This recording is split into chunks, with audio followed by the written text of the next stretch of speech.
Am I on time or? Yes, Huzur. Yes. We're a little late actually. You were late. Yes. There are other regular members. Some of them voluntarily. Correspondents and this and that. Yes, they voluntarily opted out today to give a chance to the others to come. Yes. Good. If Huzur permits, we could start with the newcomers today, the visitors. If you please, s'il vous plaît. Merci. Bon, alors on va commencer par la première. On commence. Could we start with these little girls here, maybe? As you please, please. Jazakumullah. On commence avec Salina. Assalamu alaikum Huzur. So, Quelle religion pratiquait Hazrat Amina, la mère du saint prophète sallallahu alayhi wa sallam? What religion did Hazrat Amina anha practice before the Holy Prophet Muhammad sallallahu alaihi wasallam? she believed in the unity of God, and that was her religion. But she did not particularly subscribe to any religion. She was a pious lady and remembered God, and she was only a believer in one God and not an idolater. Alors, Sa Sainteté le Calife a dit que, en fait, la mère du prophète Mohammed sallallahu alayhi wa sallam, Amina, qu'Allah soit content d'elle, croyait dans l'unicité de Dieu. Elle n'appartenait à aucune religion quelconque particulière, mais elle croyait dans un seul Dieu et elle ne pratiquait pas du tout l'idolâtrie. Donc sa religion, c'était de croire en un Dieu. Voilà ce que c'était. Assalamu alaikum Huzur. Je m'appelle Maliha. C'est quand que le Hajj a commencé? This is Maliha Rabbani, Amir Saab's daughter, and she's asking, when did Hajj... What happened to your nose? Qu'est-ce qui est arrivé à ton nez? T'as eu un bouton sur le nez? Ou... Oui? It's a little pimple, I think. Pimple on her nose. Yes. When did Hajj start exactly? Hajj has a very long history. We know that since the time of Hazrat Abraham, this institution was regularly established.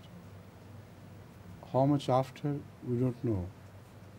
But definitely, after that, people used to come and circuit the Khana Kaaba and repeat the sacrifice of Hazrat Abraham and Hazrat Ismail, etc., by following whatever they thought they did here. So this much we know, but we don't know exactly when the institution of Hajj was regularized. We know this much, that long before Hazrat Sallallahu Alaihi Wasallam, you see, Abraha and his army of elephants, etc., had decided to attack Khana Kaaba out of jealousy, because people used to go to Khana Kaaba. And the Holy Quran also mentions لِإِلَافِ قُرَيْشٍ إِلَافِهِمْ رِحْلَةَ الشِّتَاءِ وَالصَّيْفِ فَلْيَعْبُدُوا رَبَّ هَذَا الْبَيْتِ الَّذِي أَطْعَمَهُم مِّن جُوعٍ وَآمَنَهُم مِّن خَوْفٍ. That people travel during the summer and during the winter, and it is for their sake that we have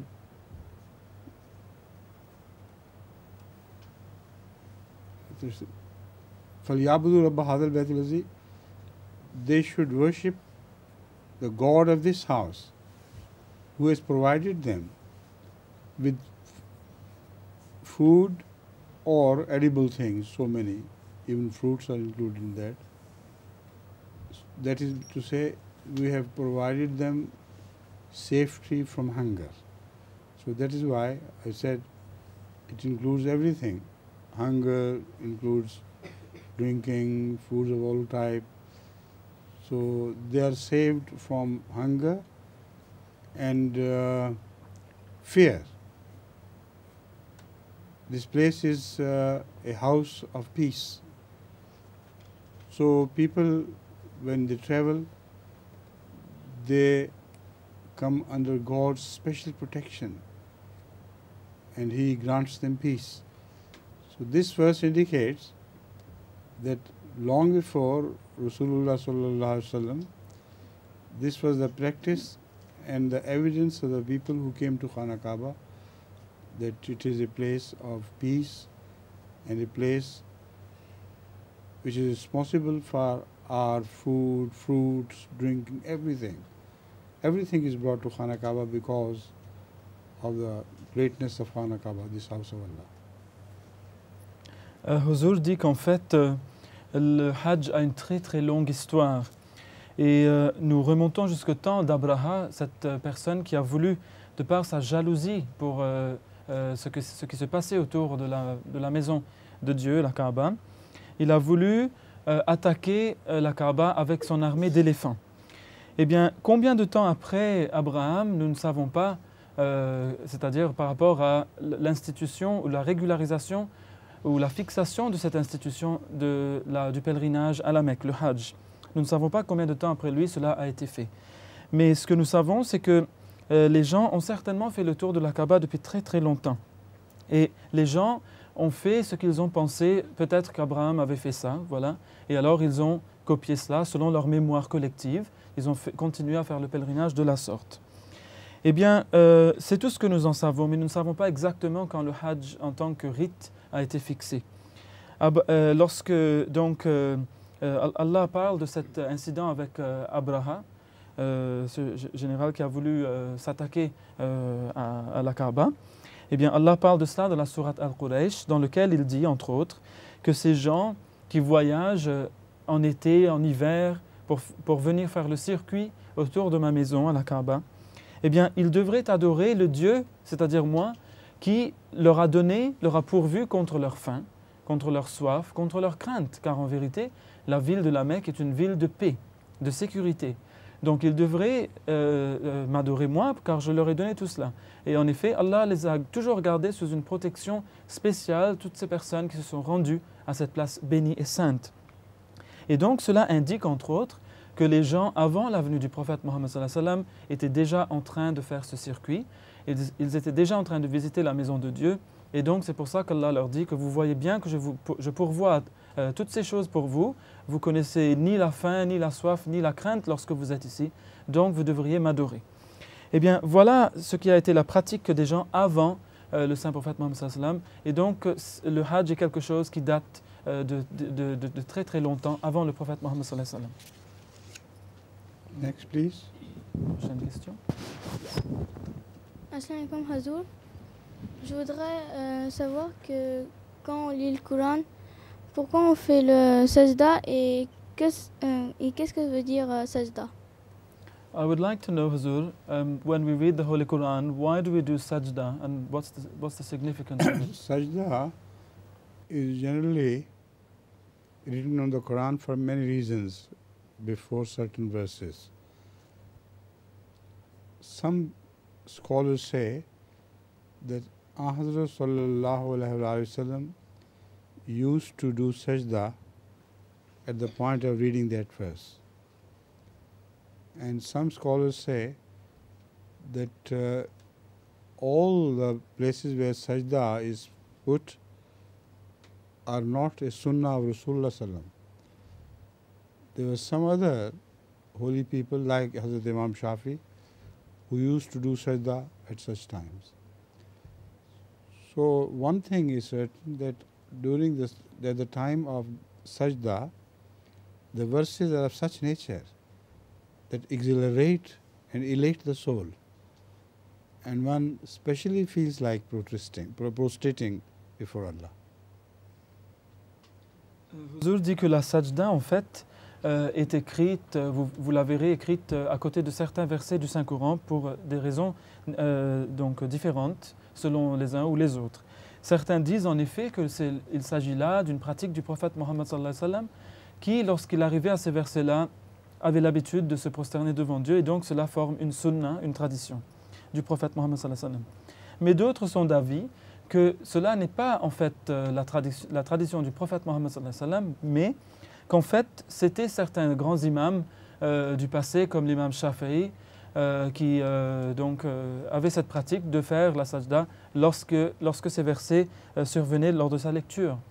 Donc, en fait, dit Huzur, qu'il y a des versets dans le Saint-Coran qui, lorsque vous les lisez, votre âme s'incline tout naturellement vers Dieu et a envie de se prosterner devant Dieu devant sa grandeur. Et donc, cela est tout à fait naturel et c'est pour cela que lorsqu'on lit certains versets, en fait, on fait la sajda, on se prosterne devant Dieu. Right? Your question? Wa alaykum salam. Your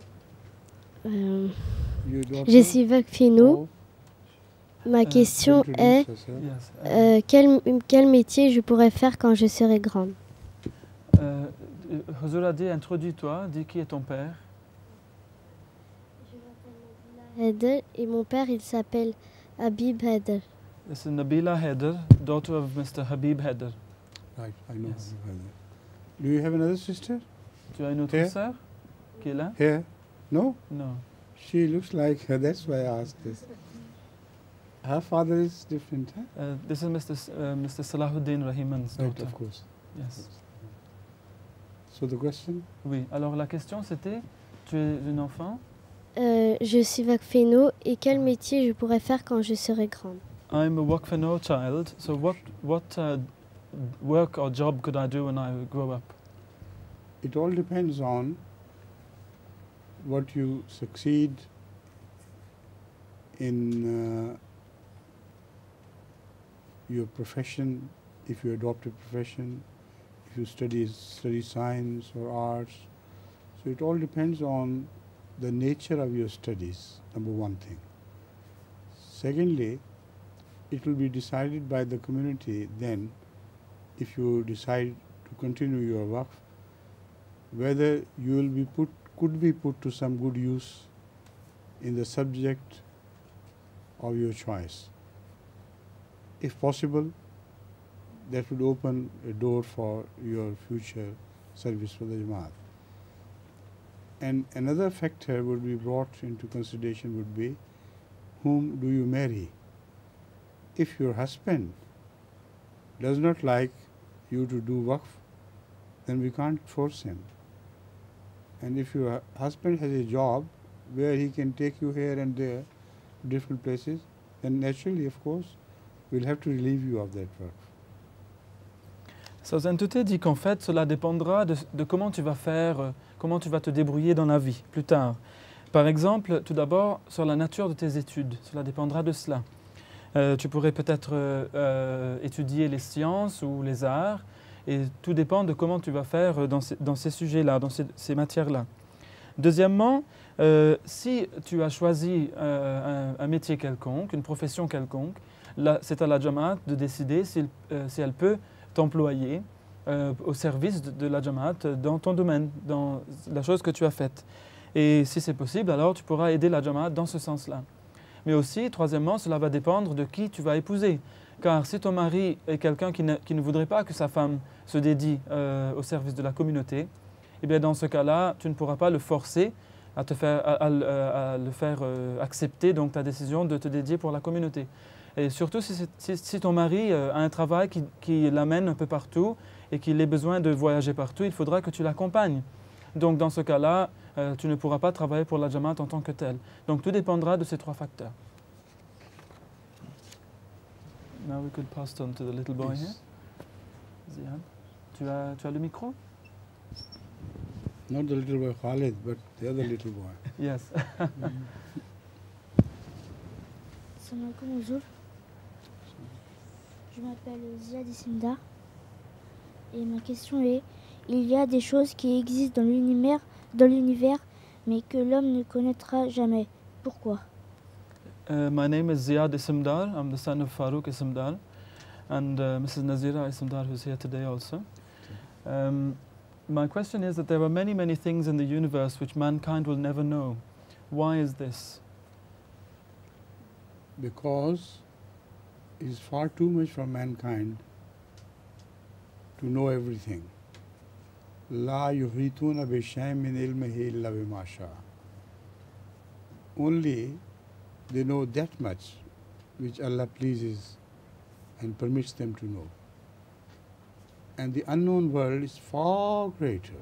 Unknown universe is out of all proportion greater than what we know. So by the progress of science, etc., we know more and more and more, and still there is so much.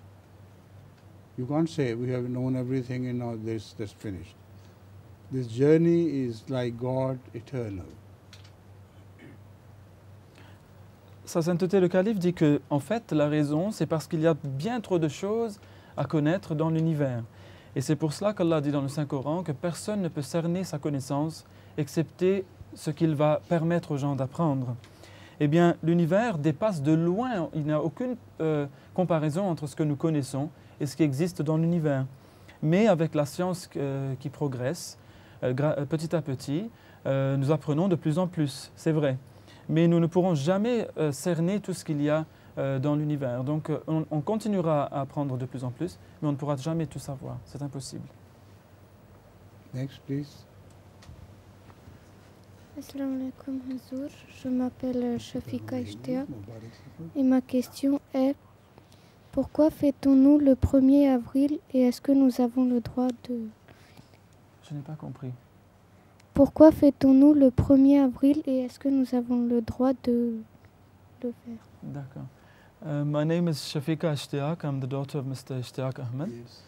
And my question is, why do people celebrate the 1st of April, April Fool? And can we celebrate In it? fact, it's very stupid of the Muslims to celebrate April Fool. They are real fools. Because it is said, as far as the history of the April Fool goes, it is said that Muslims of Spain were packed many big people of Spain, they were packed in a big ship and they were told that they were being taken to security to some Muslim country. And that sink was intentionally sunk on the way so that not a single passenger could be saved. So that happened on the 1st of April. So ever since, the Western world is enjoying this 1st of April, which is a loathsome practice. Muslims should remember on the 1st of April their great forefathers of Spain, the great people of Spain which served the cause of Islam in sciences and knowledge, etc., and not to do make April Fool of each other. Then they will be really fools. Sa Sainteté dit qu'en fait, c'est très stupide de la part des musulmans qui célèbrent cette fête, et qui est le fête donc, du poisson d'avril, le 1er avril. Et bien d'imbéciles poissons sont-ils, dit Huzour, de fêter cela. Car on dit qu'en Espagne, on avait, il y a longtemps de cela, lorsqu'on chassait les musulmans d'Espagne, on avait, sous la promesse de les envoyer en terre sûre, dans les pays musulmans, donc en terre d'islam, en terre musulmane, on avait mis beaucoup de personnes à bord d'un bateau. On les avait vraiment empaquetées dans le bateau, on peut dire, sous la promesse de les envoyer à la terre sûre d'un pays musulman. Et donc, on l'avait fait intentionnellement et en route, on a fait couler le bateau, exprès. Et tout le monde a dit c'est une grande blague, on les a bien eus. Et c'était le 1er avril. Depuis, l'Occident célèbre cette date, comme quoi on les a bien eus. Donc peut-être que les gens ne se souviennent plus de cette raison, mais voilà la raison pour laquelle on a commencé à fêter cela, le poisson d'avril. Donc Huzour dit que c'est une fête absolument haïssable, absolument affreuse. Et les musulmans, s'ils ont un iota d'amour-propre et d'amour pour leurs prédécesseurs qui les ont donc précédés en Espagne, et eux qui avaient atteint une grande gloire de l'islam là-bas, s'ils ont un iota d'amour pour eux, ils ne pourront jamais fêter cette fête. Donc il faudrait que les musulmans comprennent quelle est la raison d'être de cette fête et qu'ils s'abstiennent de sa célébration. Right. Assalamu alaikum Hazour. Je m'appelle Basma Hamid Et ma question est qui a décidé des noms des sourates? My name is Basma Hamid, and she's the daughter of Mr. Hamid Chaudhry of Paris. Hamid Chaudhry. Yes. And her question is, who had decided upon the names of the surahs? They were told to answer Sallallahu Alaihi Wasallam through revelation. When the surah started being revealed, as the Jibreel used to tell Hazrat Sallallahu Alaihi Wasallam by what name this surah should be called. Some surahs were given more than one name, like Surah Fatiha. Sa sainteté dit qu'en fait, on les avait révélés au Saint-Prophète Mohammed sallallahu alayhi wa sallam. Lorsque les sourates étaient en train d'être révélées, l'ange Gabriel, que la paix soit sur lui, disait aussi au Saint-Prophète Mohammed sallallahu alayhi wa sallam quel était le nom de la sourate en question. Et c'est ainsi que certaines sourates, telles la sourate Al-Fatiha, a reçu plusieurs noms, plusieurs différents titres. Isn't there a child of Ismail Sahib in this group? No, Huzur. The genius, the small, Yes, and with much taller children. that's right. There weren't any in Nasrat He's actually. an excellent driver. Yes, Remember that? yes.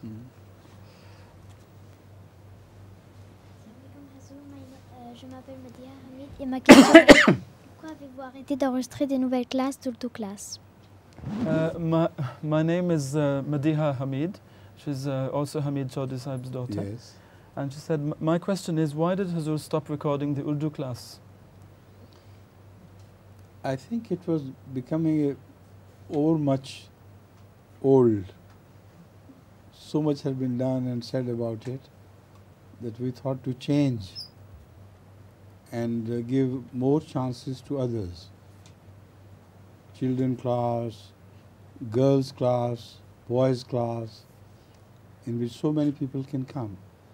Previously we could only accommodate a certain number of children, and we decided that it's not fair because everybody, every child who had heard of Urdu class and who were fond of Urdu class,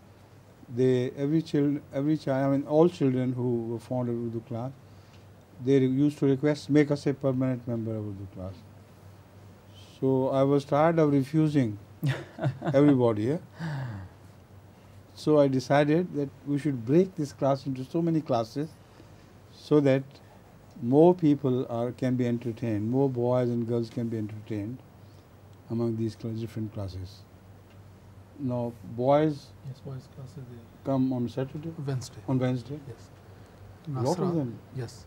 and new boys. Generally Mostly. new. Yeah, mostly new. Yes. And similarly, this happens On Sunday when Nasrat on Sunday when Nasrat come. and Many new girls are Yes, given a chance to there. come and sit and enjoy this sort of Urdu class. yes.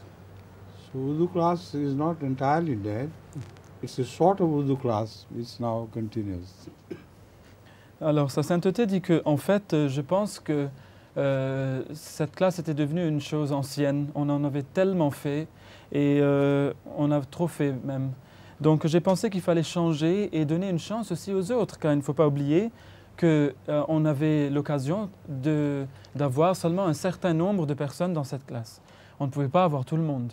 Et j'en avais vraiment ras-le-bol de refuser aux gens l'accès à cette classe. Car tout le monde me demandait « Ah, nous aimons bien cette classe, faites de nous, s'il vous plaît, un membre permanent de la classe d'Urdu. » Donc moi, je ne pouvais pas prendre tout le monde, je devais refuser à tous. Donc cela n'était pas bien. Donc j'ai décidé de diviser cette classe de telle sorte que différentes personnes puissent venir y participer. C'est ainsi que nous avons créé par exemple la classe de Mulaqat donc pour les garçons qui est enregistrée les mercredis. La même chose pour les jeunes filles le dimanche. Et c'est ainsi qu'à chaque fois on a de nouvelles têtes, de nouvelles personnes qui viennent. Ce ne sont pas que des gens réguliers, mais des gens qui viennent, qui sont nouveaux et donc chacun a une chance. Et c'est ainsi que, en fait, la classe d'Urdu n'a pas vraiment cessé d'exister. Elle existe maintenant sous une autre forme. Donc il y a différentes classes qui sont toutes un peu, on peut dire, la classe d'Urdu, mais en séparé. Donc voilà ce que Huzur a dit à ce sujet. Assalamu alaikum Huzur, je m'appelle Ismaila Rahiman. Lors d'une prière en congrégation, une panne d'électricité a eu lieu, donc on n'a plus entendu l'imam. Les femmes ont attendu quelques instants et à la fin, une femme a continué à diriger la prière. Je voudrais savoir, doit-on continuer la prière individuellement ou une femme doit continuer la prière? So this is Miss Ismaila Rahiman, who's Salina's big sister. And Salima's big sister? Salina. Oh, she's Yes. And she's the daughter also of Mr. Salahuddin Rahiman in right, Paris. right. And her question is that recently there was a power cut during prayer in the Paris mission. And suddenly the ladies were in the dark, and also the mics were cut, so they didn't have any sound. So after a few seconds, one of the ladies at the front decided to lead the prayers. So her question is it better for one of the ladies to take over at that point, or to pray individually? If they are following an imam in another place, and if they are connected through microphone to the public system, no lady has a right to take over. They should, at best, continue with their own prayers, or wait for a while until they know what has happened. Sa sainteté dit que si elles sont connectées avec un imam à travers un système de micro et de haut-parleurs, et si donc il y a coupure de courant, d'électricité, eh bien aucune dame n'aura le droit alors de prendre la place de cet imam, car elles sont encore connectées avec lui d'une certaine façon. Et donc il vaut mieux que chacune continue sa prière là où elle en était, individuellement, et jusqu'à ce qu'elle sache ce qui s'est passé, et puis voilà.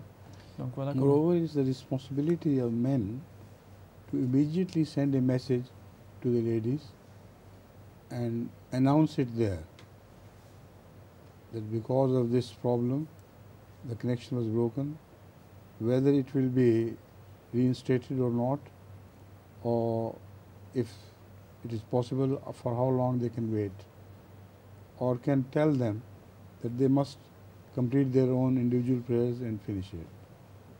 Alors, Huzur dit aussi que c'est du devoir des hommes, en fait, que d'envoyer un messager immédiatement du côté des dames pour leur dire ce qui s'est passé et si elles doivent attendre encore longtemps, si le courant pourra être rétabli, etc.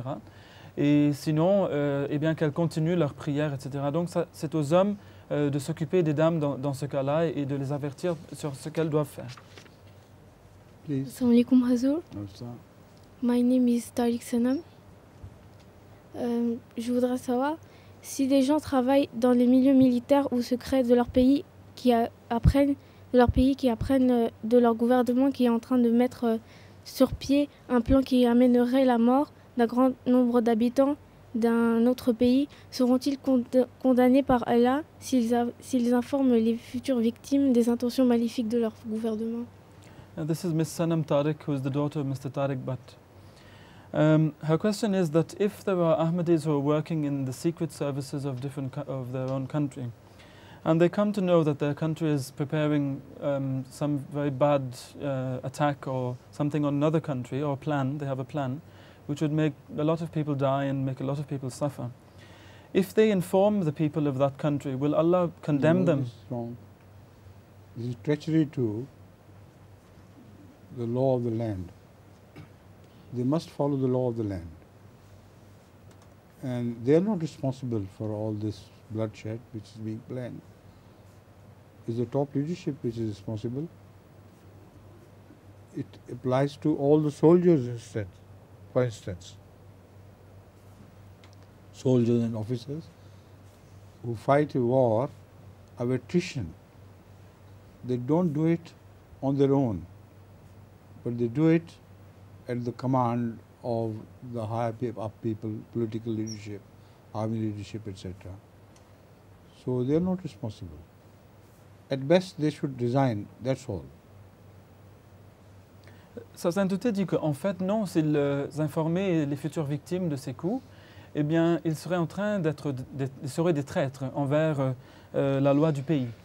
Et en fait, ce ne sont pas eux qui sont responsables, ce sont les gens qui sont en haut de l'administration, ce n'est pas eux qui sont les responsables. Cela va s'appliquer notamment aux soldats à qui on demande souvent de faire une guerre qui va beaucoup faire souffrir les gens pendant longtemps et qui vise à les détruire. Donc, au mieux, ce que devraient faire ces gens, s'ils ne sont pas d'accord avec cela, ils devraient alors présenter leur démission. Et voilà ce qu'ils peuvent faire au mieux. Mais sinon, les autres, ce seront les chefs de l'administration qui seront responsables, donc pas eux. Assalamu alaikum Hazour, je m'appelle Kiran Wassim et ma question est comment le saint prophète Mohammed sallallahu alayhi wa sallam lisait-il sa prière avant d'être prophète? My name is Kiran Wassim. She's Wassim Ahmed Saab's daughter. And her question is that how did the Holy Prophet Muhammad sallallahu alayhi wa sallam used to pray before he was a prophet? He prayed in his own individual way. He just sat and remembered God. He was not told by God how to pray.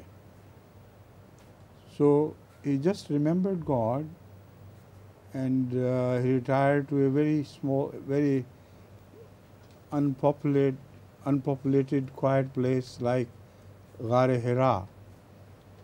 And he used to contemplate on God and think of Him and remember Him.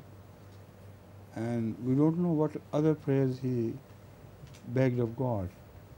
But whatever he begged of God was answered in the sense that God addressed him by telling him that we found you lost in our way, and totally lost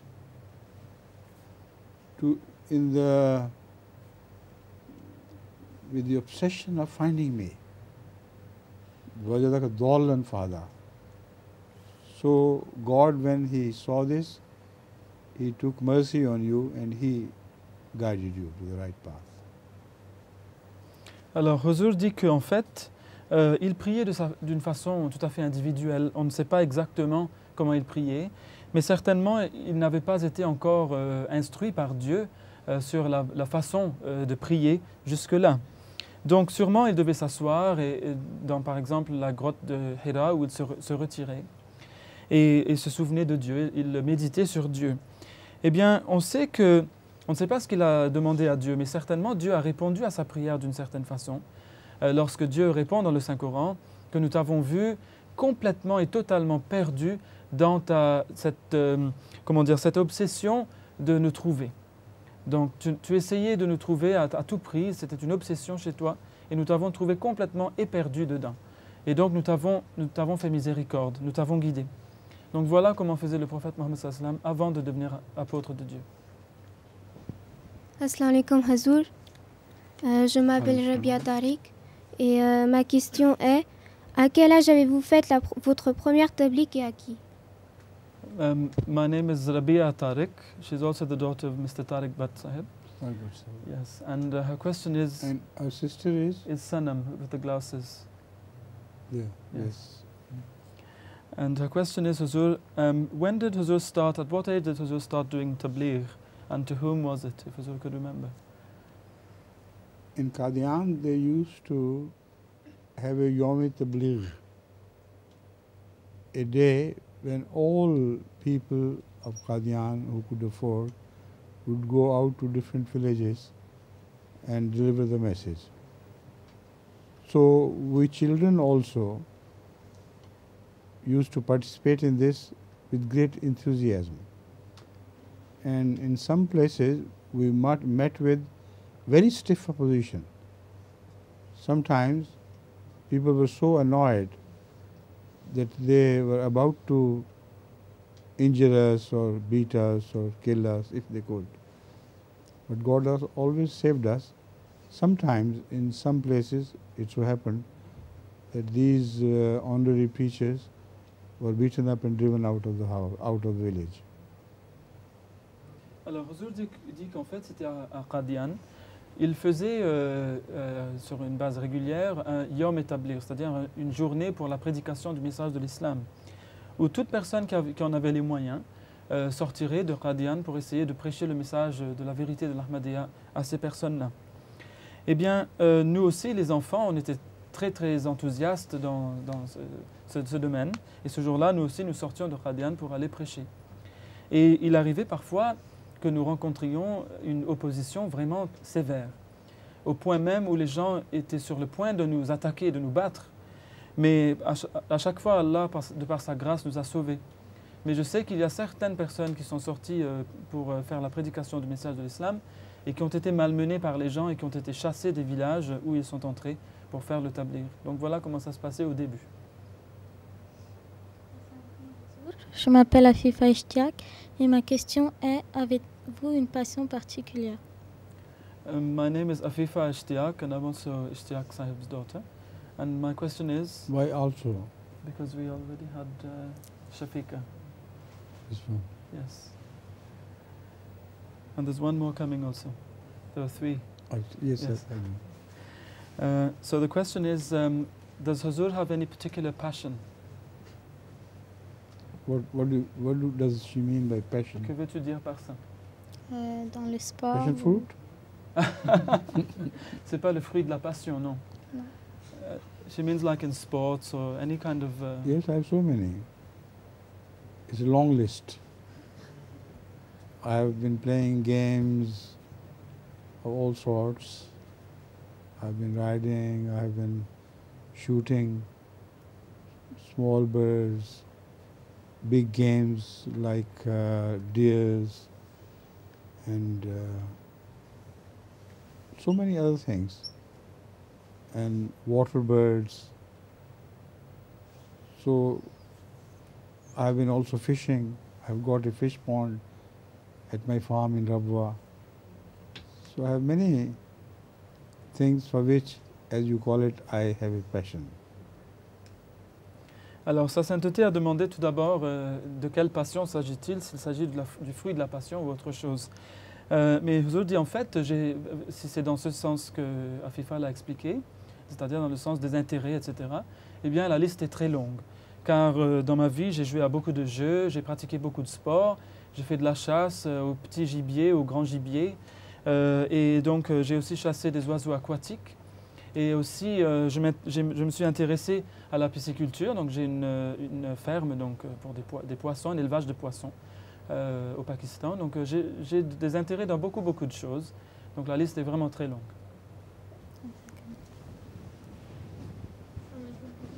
Je m'appelle Anika Ishtiaq. The third daughter here present? Yes. Third daughter, yes. Je voudrais savoir, Mahatma Gandhi avait dit une fois que si vous voulez juger du degré de civilisation d'un peuple, vous n'avez qu'à regarder comment ils traitent leurs animaux. Et je voudrais savoir qu'en pense Huzur. So this is Anika Ishtiaq, another daughter of Mr. Ishtiaq's. And the question is that Mahatma Gandhi had once said that if you'd like to judge the degree of civilization of a people, then observe how they treat their animals. What does Huzur think about this? I think it's more important how they treat their fellow human beings. Animals are secondary. If you treat your fellow human beings with kindness, you always treat the animals also with kindness. But if you just treat animals with kindness, it's not necessary that you treat human beings with kindness as well. In many Western civilizations, dogs are given more respect than human beings belong to other races and countries. Alors, Huzur dit qu'en fait, je pense qu'il est plus important de voir comment vous traitez votre prochain. Donc, comment les êtres humains traitent les autres, et les animaux, c'est tout à fait secondaire. Car ce n'est pas nécessaire que si vous traitez bien les animaux, que vous traitiez aussi bien votre prochain. Ce n'est pas nécessaire du tout. Et dans certaines nations, on voit qu'ils traitent mieux les chiens que les hommes. Et donc, ce bon traitement des chiens ne les oblige pas à bien traiter aussi leurs prochains, humains. Donc, cela est plus important que de traiter mieux traiter son prochain, c'est-à-dire les hommes. See, Gandhi was a very cunning person. This way, he wanted to establish that Indian civilization is the greatest and the largest. Because the Indians generally were vegetarians. So he wanted to give the message to the world that we are the most civilized people. While they treated Muslims with such hatred and animosity and beastiness. It's amazing how they could fall to such low status of humanity. En fait, dit Huzur, M. Gandhi était quelqu'un de très futé, très malin.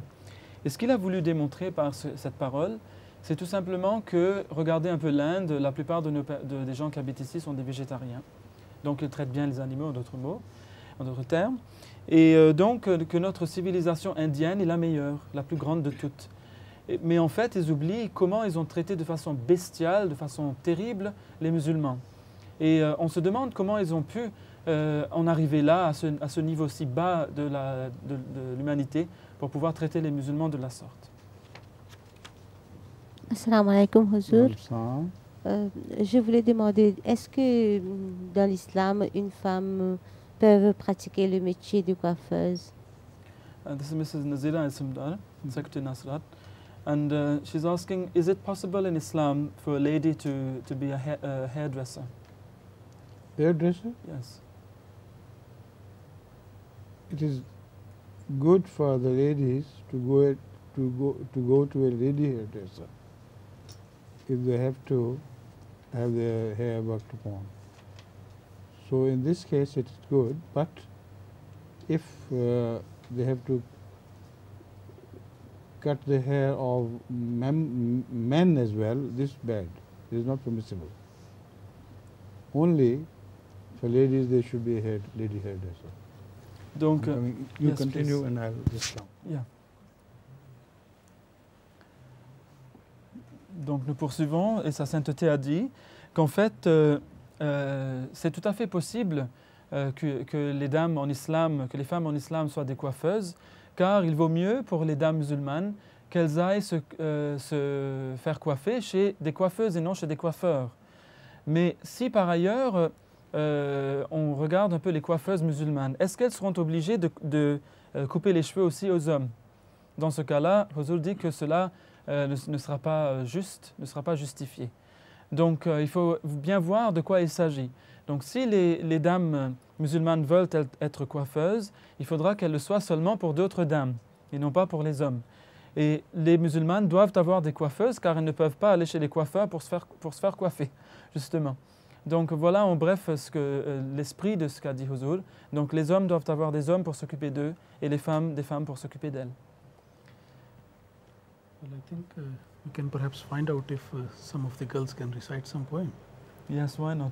Est-ce que les filles aimeraient réciter un petit poème en français en attendant? Celui que vous aviez préparé pour la classe des enfants. Maybe in Urdu and then they can give the French translation. Yes. They're coming. Ah.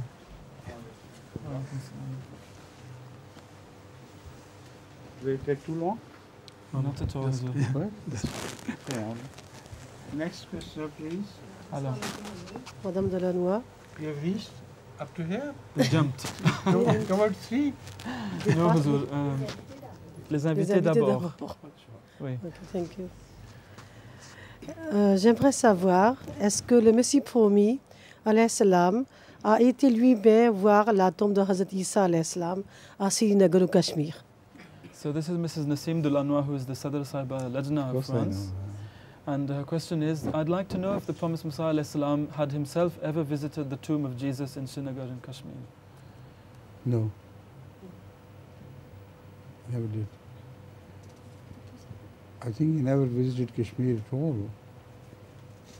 He just read about Kashmir so much, and he had many of his followers who lived in Kashmir and reported things about Kashmir, but he himself never visited Kashmir. Sa sainteté dit non, le Messie promis alayhi salam n'a jamais visité la tombe de Jésus-Christ à Srinagar au Cachemire. D'ailleurs, il n'avait même pas visité le Cachemire de sa vie. Mais il avait des suivants qui se trouvaient en grand nombre là-bas au Cachemire et qui lui rapportaient des choses, que voilà ce qu'il y a ici, voilà ce qu'il y a. Et donc il en savait beaucoup, mais lui-même personnellement ne l'a jamais visité. Salam alaikum Huzur. Allah fait parfois référence aux enfants d'Adam. Pourtant, il est presque certain que les peuples tels les aborigènes ne descendent pas du prophète Adam que nous connaissons. Quelle en est l'explication? In the Holy Quran, Allah Ta'ala often mentions, O children of Adam. Now we know that, for example, the Aborigines of Australia, it is highly improbable that they would have been the descendants of the Hazrat Adam that we know of, alayhi salam. So how do we explain this? Very interesting question, I must say. Very intelligent question. But this address Bani Adam does not specify that Adam only. All human beings found anywhere in the world have their own Adams. So they are children of Bani Adam. They are children of Adam anyway. Not children of Adam and Havva, but children of Adam, of course. Alors, Sa Sainteté dit que c'est une très intelligente question, très intéressante. Et en fait, le Saint-Coran ne spécifie pas de quel Adam il s'agit. Lorsqu'il dit « Ô enfant d'Adam », il ne parle pas d'un Adam spécifique. Donc nous savons que toute nation humaine descend d'un certain Adam. Il y en a eu beaucoup. Mais ils ne descendent pas nécessairement d'Adam et Ève. Donc c'était un Adam certainement qui était leur ancêtre, mais pas nécessairement cet Adam que nous connaissons en tant que prophète, dans notre lignée à nous. Donc le Saint-Coran s'adresse à eux en tant qu'enfants d'Adam, car tous le sont d'un Adam ou d'un autre. Assalamu alaikum, Rasoul. Certaines personnes, notamment les intellectuels, sont souvent excentriques. D'aucuns pensent que cela peut nuire à la spiritualité. Qu'en pense Rasoul? It has been noticed that many intellectuals are a little eccentric, and some people believe that some people think that this might be bad for spirituality. What does Huzur think about that? Bad for what? For spirituality. You know, having their own little mannerisms and whatever. So. No? Many genius among Ahmadis, were very sane people, had full command of their senses. Count among them Dr. Abdul Salam, Dr.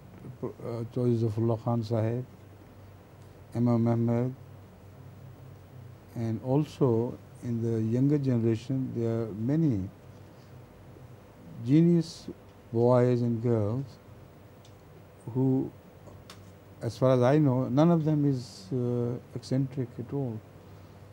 So maybe she is observing some other society, not the Ahmadiyya society. Alors, Huzur dit que le sont-ils vraiment? Eh bien, il y a eu beaucoup de génies dans la Jamaat Ahmadiyya, notamment le professeur Abdul Salam, il y a eu Tordi Mohammed Zafrullah Khan Sahib et M.M. Ahmad aussi. Et donc, et aussi beaucoup de génies chez les garçons et les filles maintenant, dans la nouvelle génération, donc des génies en herbe, on peut dire. Et toutes ces personnes sont des personnes saines et ne sont pas du tout excentriques. Donc peut-être qu'on a fait la remarque en regardant l'autre société qui n'est pas celle de l'Ahmadiyya. C'est possible. And also count your name. Jahangir Khan is also genius. He knows so many languages, so many trades, and a person of many faces, and every face is good. So he's not eccentric, is he? I don't think so. Translate it now. This is torture, Huzur. All right. If you're not eccentric, accept this torture.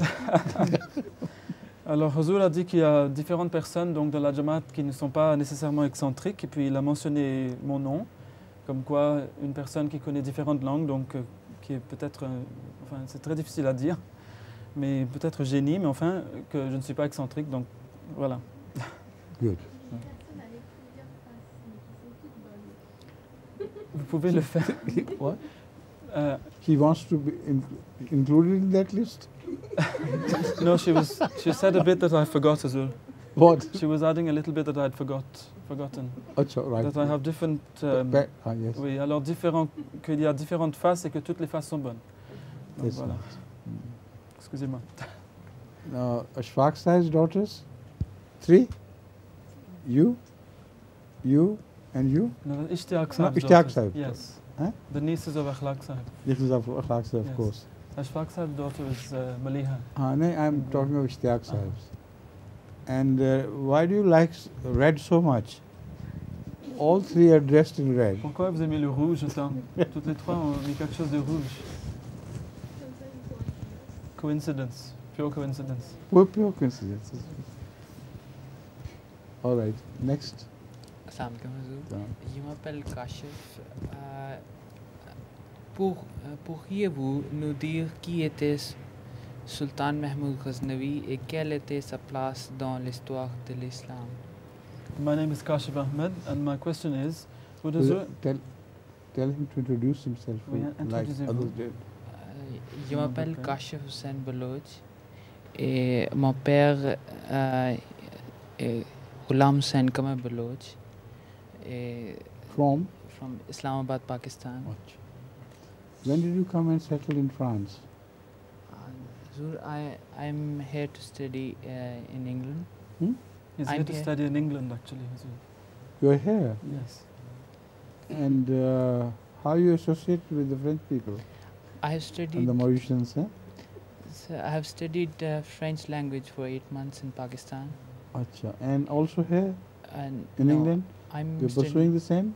No, I'm studying accountancy here. But can you speak French? Quite fluently. As understandable? Yes. Because in the Saturday class, the address which was read by some non-French person in French, as I suspected even then, was not understood by any French-speaking person. Even I, as a translator, I couldn't understand it. I was amazed, actually. So you translated from your own, like they used to do in Bangladesh with me. Please. Yes. Hazur, the question is that would Hazur kindly explain who was Sultan Mahmud Ghaznavi, and what was the place he held in the history of Islam? Sultan Mahmud Ghaznavi stands out for his hatred of great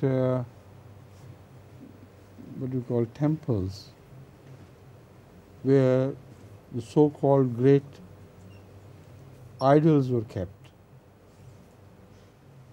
He hated idolatry, and when he heard of strange things about Somnath, the temple, one temple in India, which was at that time famous throughout the world.